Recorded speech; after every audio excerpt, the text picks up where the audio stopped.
औज़ुबिल्लाहिस्समीउल अलीम मिनश्शैतानिर्रजीम बिस्मिल्लाहिर्रहमानिर्रहीम। हज़रत आयशा सिद्दीक़ा रज़ी अल्लाह तआला अन्हा फरमाती हैं कि रात को नबी करीम सल्लल्लाहु अलैहि वसल्लम कुरान में सजदा करते हुए ये दुआ पढ़ते थे।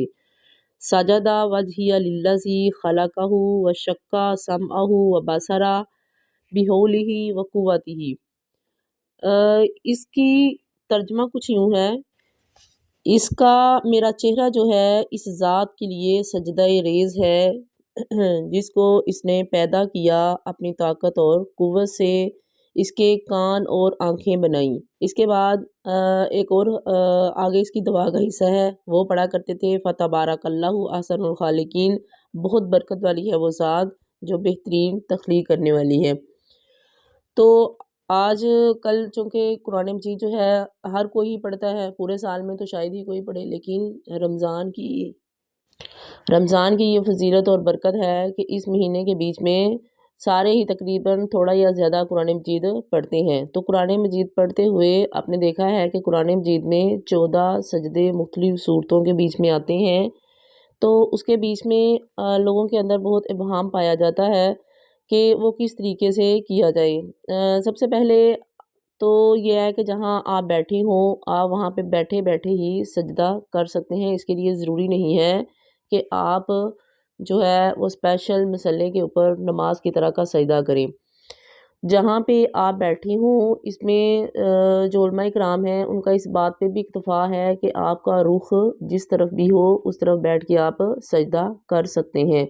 सजदे के लिए जो है मतलब किसी चीज़ के ऊपर जो है माथा टेकना ज़रूरी नहीं है, आप अपने सर को झुका के भी सजदा कर सकते हैं। और क़िबला रुख अगर हो तो ये ज़्यादा बेहतर है, अगर ना हो तो भी ये सजदा किया जा सकता है। कुछ लोग जो है वो तिलावत करते हैं और वो सजदे जो है वो जमा करते रहते हैं और जब पूरा कुरान मजीद ख़त्म हो जाता है तो तब सारे सजदे इकट्ठे करते हैं। ये तरीक़ाकार नहीं है, बल्कि आप सल्लल्लाहु अलैहि वसल्लम ने जब तिलावत की जहाँ पे भी सजदा आया तो आप सल्लल्लाहु अलैहि वसल्लम ने वहीं पे सजदा किया। और सजदाए तिलावत जो है ये 2 सजदे नहीं हैं और ये भी एक सजदा है। ये भी एक सजदा जो है वो आप अल्लाहु अकबर कह के सजदे में जाएंगे और जो ये दुआ पढ़ी है सजदा वजहिया लिल्लज़ी, तो ये दुआ जो है वो 3 बार पढ़ी जाएगी। और इसके बाद जो है अल्लाहु अकबर कह के आप सीधे हो जाएंगे, तो इसके लिए आपको सलाम फेरने की भी ज़रूरत नहीं है। और उलमा कराम का इस बात पे भी इत्तफ़ा है कि अगर किसी को ये दुआ नहीं आती तो आप अल्लाहु अकबर कह के नमाज की तरह का सजदा करेंगे, यानी सुबहाना रब्बियल आला, सुबहाना रब्बियल आला और सुबहाना रब्बियल आला 3 बार पढ़ के जो है फिर सजदे से उठ जाएंगे। तो ये भी आपका इस सजदे के मतलब सजदे की दुआ जो है वो आपकी हो जाएगी। जिसको याद ना हो, लेकिन कोशिश करें, आप सल्लल्लाहु अलैहि वसल्लम जो थे उन्होंने अपने सजदों के बीच में सजदा वजहिया लिल्लज़ी ये दुआ जो है पढ़ी है।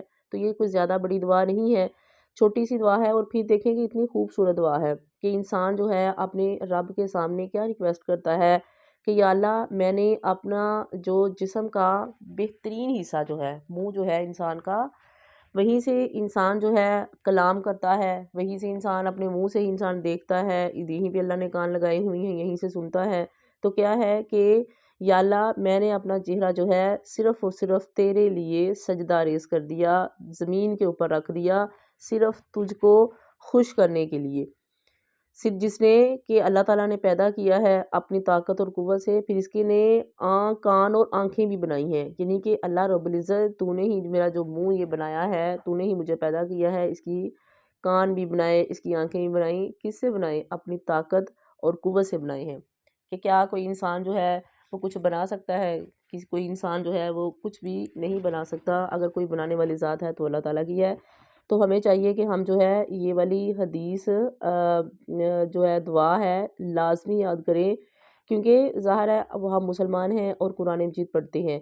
और आप जहाँ पे भी तिलावत करें और जहाँ पे भी सजदा आए तो हमें फ़ौरन सजदा करना चाहिए, क्योंकि अल्लाह रब्बुल इज़्ज़त फरमाते हैं कि मेरे जो मोमिन बंदे हैं जब उन्हें सजदे का हुक्म दिया जाए तो वो फ़ौरन सजदे में झुक जाते हैं। तो हमें भी अल्लाह रब्बुल इज़्ज़त का फ़ौरन हुक्म मानते हुए जो है وہ سجدے کے بیچ میں جھک جانا ضروری ہے، اور اس کے لیے وضو نہ ہو تو بھی کیا جا سکتا ہے۔ مطلب آپ صلی اللہ علیہ وآلہ وسلم جو تھے جب سواری کے اوپر ہوا کرتے تھے، آپ صلی اللہ علیہ وسلم اس کے اوپر جو ہے نماز پڑھا کرتے تھے، تو سواری کا منہ جدھر بھی ہوتا تھا اللہ کے نبی پڑھ لیا کرتے تھے۔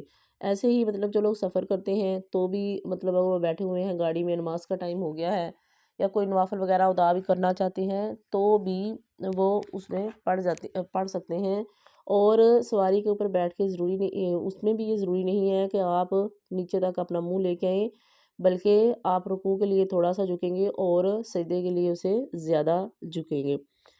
تو ہمیں جو ہے کوشش کرنی چاہیے کہ آپ صلی اللہ علیہ وآلہ وسلم کے بتائے ہوئے طریقے کے مطابق جو ہے قرآن مجید کو پڑھنا بھی چاہیے اور سجدے بھی کرنے چاہیے۔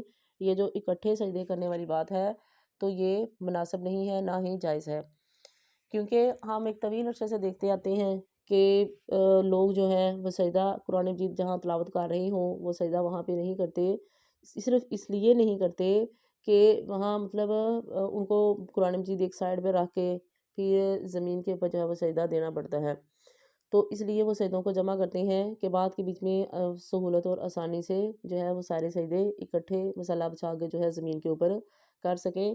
تو ایسا نہیں کرنا چاہیے، بلکہ جیسے ہی قرآن مجید کی آیت آئے اور وہاں اللہ کی طرف سے سجدے کا حکم ہو تو وہیں پہ جھک جانا جو ہے وہ بہتر ہے۔ تو اگر نماز پڑھ رہے ہوں، مطلب آپ نماز پڑھ رہے ہیں اور پڑھتے پڑھتے ہی جو ہے وہ ایسی صورت جو ہے تلاوت کر رہے ہیں جس کے بیچ میں سجدہ آتا ہے، تو بھی فوراً ہی جو ہے وہ نماز کے بیچ میں بھی سجدہ کیا جائے گا، یعنی کہ قیام کے بیچ میں کھڑے ہیں، اگر وہ آ گئی ہے آیت آ گئی ہے جس میں سجدے کا اللہ تعالیٰ نے حکم دیا ہے تو اللہ اکبر کہہ کے وہ سجدہ کیا جائے گا اور پھر اٹھ کے کھڑے ہو جائیں گے۔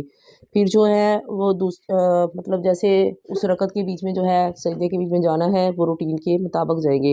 اگر دیکھیے کہ اگر یہ سجدہ کرنے کا حکم ہوتا تو پھر نماز کے بیچ میں جیسے کہ آپ صلی اللہ علیہ وآلہ وسلم نے جب آیت سجدہ آئی تو سجدہ کیا تو پھر یہ بھی جمع کر لیے جاتے، تو اگر نماز کے بیچ میں ایسا رخصت نہیں ہے تو پھر ہمیں جو ہے قرآن کی تلاوت کے ساتھ ساتھ ہی جو ہے وہ سجدے ضرور کرنا چاہیے۔ اللہ رب العزت سے دعا ہے کہ اللہ تعالیٰ ہمیں قرآن و سنت پہ عمل کرنے والا بنائے، آمین۔